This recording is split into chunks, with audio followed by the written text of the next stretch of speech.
We begin with breaking news out of Iraq. The Trump administration now sending additional forces to Baghdad as protesters storm the U.S. embassy there. Security teams firing off tear gas as the mob, angry over recent U.S. airstrikes, continues to set multiple fires and shout anti-American chants. The violence escalating for hours now. At one point, the group attempting to smash in a door.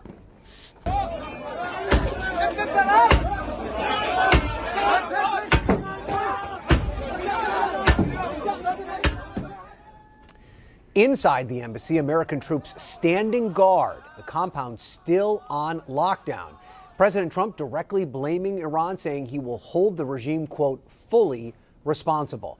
Let's get right to CNN's Ryan Brown. He's at the Pentagon. Ryan, what is the latest from U.S. officials?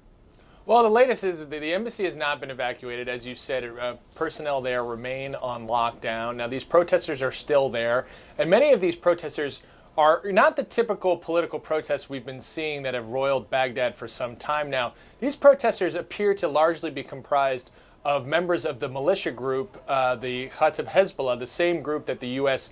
targeted in airstrikes, and senior U.S. officials have asked the Iraqi government to do more to dispel these protesters, to safeguard the U.S. embassy. The Iraqi government issuing a statement saying while they condemn those American airstrikes, they would like all citizens to not protest, to not riot, if you will, in the vicinity of the diplomatic quarter of these diplomatic posts. It appears that they are not listening to that, and they appear to be hunkering down, and that this could go on for some time. So how is the U.S. military responding?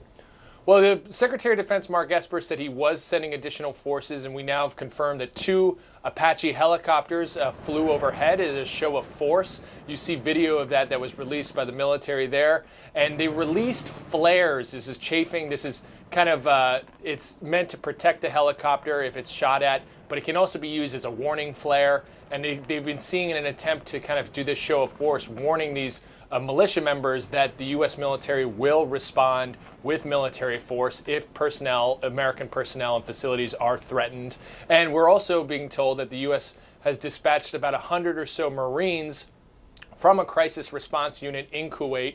They've arrived at the U.S. embassy to help bolster security there. These are special Marine unit that is on hand for these kind of crisis response scenarios. They have the ability to help bolster the military Marine force that's already at the embassy, in addition to contractors and some diplomatic security service personnel. So it's a large embassy compound there. It has good defenses, but the Defense Department wanting to ramp those defenses up in the wake of these protests. All right. Administration obviously taking it very seriously. Ryan Brown, live from the Pentagon with an update there. Let's go to the Middle East now. CNN senior international correspondent Arwa Damon is in Turkey. Arwa, what's the perspective there?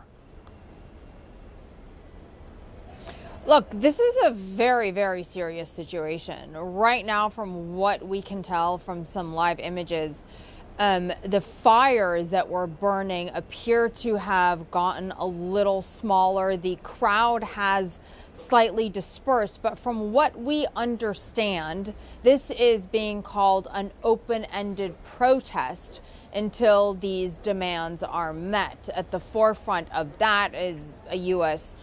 Withdrawal from Iraq, and these protesters are not your ordinary protesters. They're members of this umbrella paramilitary entity. They managed to walk straight through all of the security checkpoints leading up to the U.S. Embassy. And we heard from Kataib Hezbollah, which is a member of this paramilitary unit, ostensibly a part of the Iraqi security forces. Kataib Hezbollah, again, also is that group that the U.S. was targeting on Sunday, and they said that their intent in all of this was to send a message to the Americans that they quite literally, Ryan, can walk right up to their front door. So, Arwa, obviously that means that the Iraqi government in some way, shape, or form must be complicit with this protest. I mean, how far do you think the Iraqi government is willing to take this? And at some point, should we expect them to intervene? Look, the Iraqi government has a very complicated relationship with this particular group. This paramilitary force, known as the Popular Mobilization Force, is made up of a number of former Shia militias, many of whom had ties to Iran. And it was created because when ISIS swept through Iraq, almost reaching the gates of Baghdad, they needed people to be able to go out and fight on the ground. And even the U.S. will tell you that this force was instrumental in the battle against ISIS. It is ostensibly under the umbrella of the Iraqi security forces, though not necessarily, many will tell you, in the control of the Iraqi government. But when that strike happened on Sunday, the Iraqi government very much viewed this as being a strike against its own forces versus what the Americans are saying, which that it was a strike against this one particular militia, Kata'ib Hezbollah. So the Iraqi government is in a very difficult position right now as well. We heard from the prime minister, who has repeatedly condemned these strikes by the Americans, who has said that they were a violation of sovereignty, but who at the same time has called on these protesters not to threaten the U.S. embassy or the lives of U.S. personnel. But as to whether or not the government would get into some sort of direct confrontation with this particular force, that would be a very, very difficult position to be in for them. Oh, Arwa, thank you for clearing that up for us. It seems in this case the enemy of our enemy may be no longer the friend of the United States. Arwa Damon, live from Istanbul. Let's talk more about this now with Aaron David Miller, a CNN Global Affairs analyst, a former Middle East negotiator for the State Department. Aaron, you see what's happening there? The recent U.S.-Iran tensions obviously have stoked fears of maybe a new proxy war in the Middle East. If these protests continue to escalate, just how dangerous could this situation get? Well, you could end up with a significant confrontation, not only between the United States military, 5,000 forces deployed and in many respects vulnerable to IEDs and asymmetrical attacks, or you could end up with a U.S.-Iranian confrontation. I don't think it'll go that far, but I think we've reached a new level, Ryan. When you essentially attack U.S.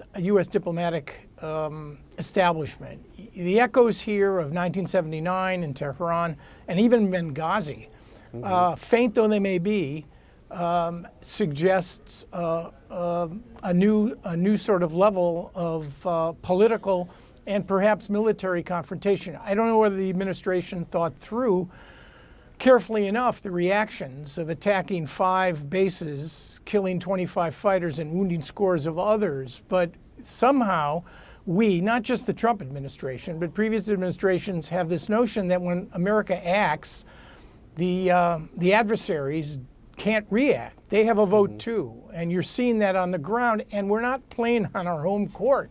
Yeah. This is an away game, and it's an away game on a field which the United States, however preponderant its military advantage, asymmetrically faces a situation where you have Iranian militias, you've got an Iraqi government that is torn between its dependence on Iran and its reliance on the United States. So I suspect this is not a one-off. We'll be dealing with this particular situation at the embassy for days to come.